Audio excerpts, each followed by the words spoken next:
ప్రభువైన యేసుక్రీస్తు నామంలో మీకు ఈ ఉదయకాల శుభములు తెలియజేయుచున్నాను. 120వ కీర్తన మొదటి వచనము చదువుకుందాము. నా శ్రమలో నేను యెహోవాకు మొర్రపెట్టి తిని, ఆయన నాకు ఉత్తరమిచ్చెను. మనము ఈ కీర్తన యొక్క పైభాగంలో చూసినట్లయితే యాత్ర కీర్తన అని ఉంది. ఈ 120వ కీర్తన నుండి 134వ కీర్తన వరకు కూడా యాత్ర కీర్తనలు అని పిలుస్తారు. 15 కీర్తనలు ఉంటాయి. వాటిని యాత్ర కీర్తనలని పిలుస్తున్నారు. ఎందుకు యాత్ర కీర్తనలు అని పిలుస్తున్నారంటే, యెరూషలేములో ప్రతి ఏటా 3 ప్రాముఖ్యమైన పండుగలు జరుగుతవి. వసంతకాలంలో పస్కా పండుగ, వేసవి కాలంలో పెంతెకోస్తు, కోతకాలంలో వచ్చే పర్ణశాలల పండుగ. ఈ పర్ణశాలల పండుగకు పెంతెకోస్తుకు పురుషులు ఏటేటా వెళ్ళి ఆ పండుగలలో పాలిపంపులు పొంది రావచ్చు. కానీ పస్కా పండుగ అతి పెద్దది కాబట్టి కుటుంబాలతో సహా వారు ప్రయాణం చేస్తూ అక్కడ పండుగ జరుపుకొని వస్తారు.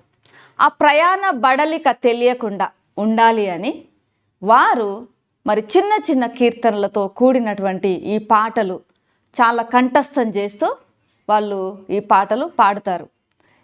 యేసు ప్రభువుల వారు కూడా తన యొక్క మరి పరిచర్య జీవితము ఈ భూమి మీద ఉన్నప్పుడు ఆయన కూడా యెరూషలేంకు తన కుటుంబంతో పాటు ఏటేటా మరి వెళ్ళినట్లుగా మనము బైబిల్ గ్రంథంలో చూడగలము. ఆయన కూడా మరి కీర్తనలు తన వాళ్ళందరితో కలిసి పాడుతూ ప్రయాణం చేసి ఉండొచ్చు. ఇక్కడ యెరూషలేముకు వారు వచ్చినప్పుడు మరి ఎంతో సంతోషంతో దేవుణ్ణి ఆరాధించేవారు, కీర్తించేవారు, కృతజ్ఞతాస్తుతులు చెల్లించేవారు. మనము ఈ యొక్క కీర్తనలో ప్రారంభంలో మన ధ్యాన వచనంలో చూసినట్లయితే, నా శ్రమలో నేను యెహోవాకు మొర్రపెట్టి తిని. ఎందుకు కీర్తనాకారుడు ఈ యాత్రా కీర్తన ప్రారంభంలోనే శ్రమను గురించి ఆయన మాట్లాడుచున్నారు అన్నప్పుడు, మనము మన జీవితాలలో శ్రమలు రావడం కూడా చాలా ప్రాముఖ్యం. ఆ శ్రమలలోనే మనం దేవునికి అతి సమీపంగా వెళ్తాము, ఆయనకు అతి చేరువగా మనము వెళ్తాము. ఆ శ్రమలలోనే ఆయన కృపా సింహాసనమును మనము సమీపించి ఆయనకు అతి దగ్గరగా వెళ్ళి ఆయనతో సహవాసం చేయగలము. ఇక్కడ దేవుడు ఎవరు అని మనం చూసినట్లయితే, ఆయన సమస్తాన్ని చేసినటువంటి సృష్టికర్త. ఈ సమస్త సృష్టిని ఆయనే కలుగజేశాడు. కేవలం మాట మాత్రమే సెలవిచ్చి చేశాడు. ఆయన విశ్వమంతటిలో అతి పెద్దగా ఉంటాడు. అంటే చాలా పెద్ద దేవుడు.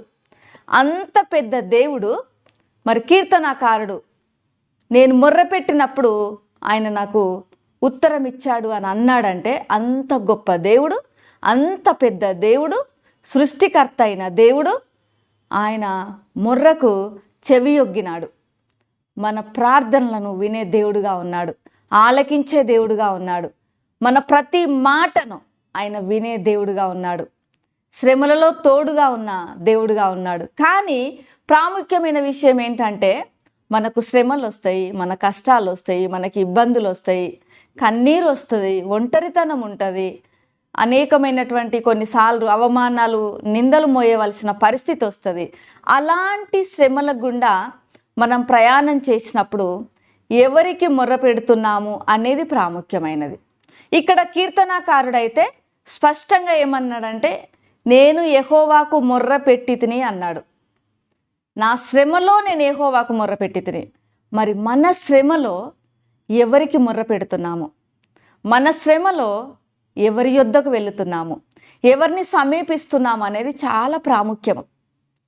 ఇప్పుడు డాక్టర్ గారి దగ్గరికి వెళ్ళినప్పుడు ఆయన మనకు కడుపు నొప్పి అని చెప్పినప్పుడు ఆయన కడుపు నొప్పికి మాత్రమే మరి మెడిసిన్ రాసి ఇవ్వాలి. అలా కాకుండా కాలుకి మెడిసిన్ రాసిస్తే ఉపయోగం ఉండదు, సరికదా? లేని సమస్యలను కొని తెచ్చుకున్న వాళ్ళం అవుతాము. అలానే మన జీవితంలో కూడా మనకు ఎదురయ్యేటువంటి ప్రతి శ్రమలో మనము కేవలము దేవుణ్ణి మాత్రమే సమీపించాలి, ఆయనకు మాత్రమే మొర్రపెట్టాలి. ఎందుకంటే మన శ్రమను విడిపించటానికి మన శ్రమ నుండి తప్పించటానికి, మన శ్రమలో మనల్ని ఆదుకొనటానికి ఎవ్వరు కూడా సరి అయిన వ్యక్తులు కాదు. మనం వీళ్ళ వైపు వాళ్ళ వైపు చూస్తుండొచ్చు, ఎందుకంటే మనం మనుషులం గనుక. ఇక్కడ నుండి సహాయం వస్తుంది, వారు మనల్ని ఆదుకుంటారు, వీరు మనకు సహాయం చేస్తారని మనం అనుకుంటాము. కానీ ఎవ్వరు కూడా రైట్ పీపుల్ కాదు. ఎందుకంటే వారి వారి పరిమితులను బట్టి, వారికున్నటువంటి రీసోర్సెస్ వారికి అనుమతి ఇవ్వవు. ఆ రీతిగా మరి మనల్ని ఆదుకునే పరిస్థితి వారికి లేకపోవచ్చు. కానీ మన దేవుడు ఎంతో గొప్ప దేవుడు. ఆయన మనల్ని ప్రేమిస్తున్నారు. ఆయన నామంలో ఏది అడిగినను అది మీకు అనుగ్రహిస్తానని యేసయ్య సెలవిచ్చారు. యేసయ్యను మనము కొత్త నిబంధనలో సంపూర్ణ ప్రత్యక్షత మనకు దొరుకుతున్నది ఆయనను గురించి. ఎందుకంటే తండ్రి అయిన దేవుడు, కుమారుడైన దేవుడు, పరిశుద్ధాత్మ దేవుడు, మరి యేసు ప్రభువుల వారి రూపంలో మనం చూస్తున్నాము.